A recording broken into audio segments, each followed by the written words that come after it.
অনূর্ধ্ব-১৯ না অবশ্যই ওরা যেভাবে খেলছিল তাতে রেফারি আমরা আশা করেছিলাম যে আমাদের দল ফাইনালে খেলবে এবং যেই টেম্পো ছিল দলের, ইন্ডিভিজুয়াল পারফরমেন্স ছিল, তাদের যে মানসিকতা ছিল, এক্সপেকটেশন তো ডেফিনেটলি ছিল যে আমরা ফাইনাল খেলবো।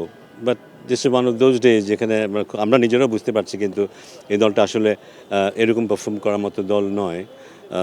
হঠাৎ করে একদিন হয়তো এরকম ঘটনা ঘটেছে। আশা করব যে এখান থেকে দলটা খুব তাড়াতাড়ি বেরিয়ে আসবে, কারণ এই দলের মধ্যে বেশ কিছু খেলোয়াড় আছে যারা খুবই সম্ভাবনাময়, ভবিষ্যতে ওরা ভালো লেভেলে ক্রিকেট খেলবে, এইটা বোধহয় আমরা ধরে নিতে পারি। সো ইটস ইম্পর্টেন্ট যে এরা যেন কামব্যাক করে। সামনে আবার বিশ্বকাপও আছে। জয় পরাজয়ের ব্যাপারটা তো একটা থাকবেই, কে কোন পজিশনে যায়, র্যাঙ্কিং কী হয়, এগুলি একটা থাকবেই, কিন্তু ইন্ডিভিজুয়াল প্লেয়ার গড়ে তোলার জন্য এসব টুর্নামেন্টগুলো খুবই জরুরি। এখানে পারফর্ম করা ইন্ডিভিজুয়ালি এবং কালেকটিভলি খুবই জরুরি, এবং এখান থেকে আমরা বুঝতে পারবো কিন্তু আসলে আমাদের ভবিষ্যৎ ক্রিকেটটা কোন দিকে যাচ্ছে, ভবিষ্যতে আমরা কতটা শক্তিশালী হব, এখান থেকে সেটা বোঝা যাবে।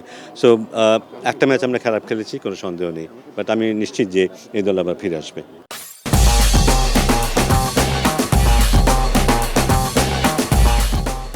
বিপিএলটা একটা বড় প্রিপারেশন, ইটসেলফ একটা বড় প্রিপারেশন। সব খেলোয়াড়রা বিপিএলে থাকবে। বিপিএলের পরেই খুব কম সময় আমাদের হাতে থাকবে। খুব সম্ভবত ২০ তারিখ থেকেই যারা ফ্রি হয়ে যাবে, যেসব দলগুলো টপ ফোরে যাবে না, সেখানে যেসব খেলোয়াড়রা থাকবে তাদের ছোট করে আস্তে আস্তে প্রশিক্ষণ শুরু হয়ে যাবে। কোচরা চলে আসবে, তাদের নিয়ে কাজ করবে, এবং যে মুহূর্তে দল খেলা শেষ হয়ে যাবে বিপিএল, তারপরে সব খেলোয়াড়দের নিয়ে ছোট্ট করে ২-৩ দিনের জন্য হলেও একটা প্রোগ্রাম হবে এখানে। তারপর খুব সম্ভবত আমাদের চেষ্টা আছে ২৮ তারিখের দিকে দল চলে যাবে বেঙ্গালুরুতে, ওখানে একটু ট্রেনিং করবে। তারপরে বেঙ্গালুরুতে আমাদের দুটো প্র্যাকটিস ম্যাচ আছে বিশ্বকাপেরই নির্ধারিত, সেই প্র্যাকটিস ম্যাচ খেলে তারপর আমরা কলকাতায় আসবো আমাদের বিশ্বকাপের ম্যাচ খেলতে। বিতর্ক করার মতো কোনো কিছু তৈরি করার চেষ্টা আমরা করছি না।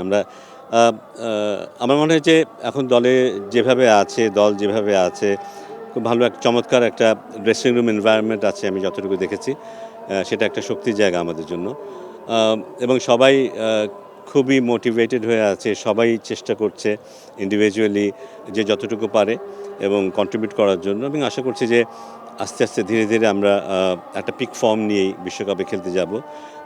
আশা করছি আমরা ভালোই করব। এটা বলা খুব ডিফিকাল্ট, কারণ শুধু আমরাই খেলবো না, অন্য দলগুলোও খেলবে। তবে একটা বোধহয় ভালো দিক যে খেলাটা যেখানে হচ্ছে সেই কন্ডিশনগুলো আমাদের জন্য খুব অপরিচিত না।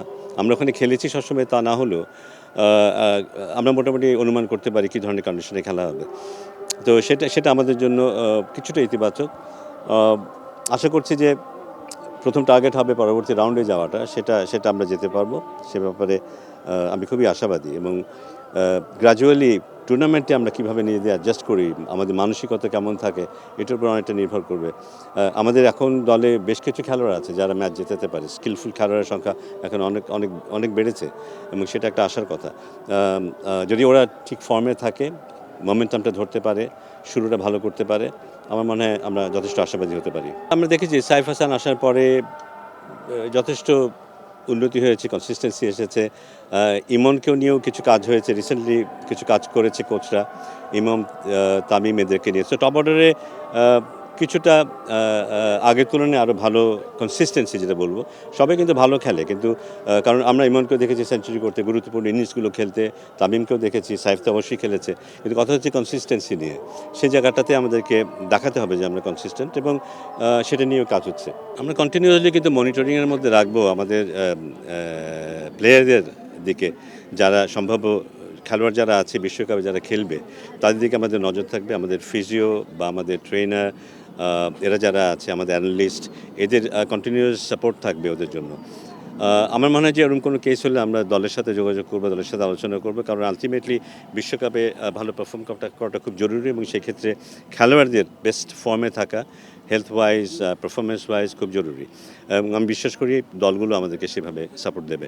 না, আমার মনে হয় যে কোনোখানে খেলা হোক না কেন, টি-20 সবখানেই বোধহয় ব্যাটিং ফ্রেন্ডলি উইকেটই হয়, এবং ওটাকে না ধরলেও আমরা বিশ্বকাপ না থাকলেও কিন্তু আমাদের এটাই উদ্দেশ্য থাকতো যে আমরা যতটা সম্ভব ব্যাটিং ফ্রেন্ডলি উইকেট করতে চাই, এবং সেখানে যেন সুযোগ থাকে 180 কিংবা 200 রান করার সুযোগ থাকে। করতে পারলো কি না সেটা তো অন্য ব্যাপার, কিন্তু উইকেটে যেন সেই সুযোগটা থাকে, সেরকম উইকেট করার চেষ্টা তো ডেফিনেটলি হবে।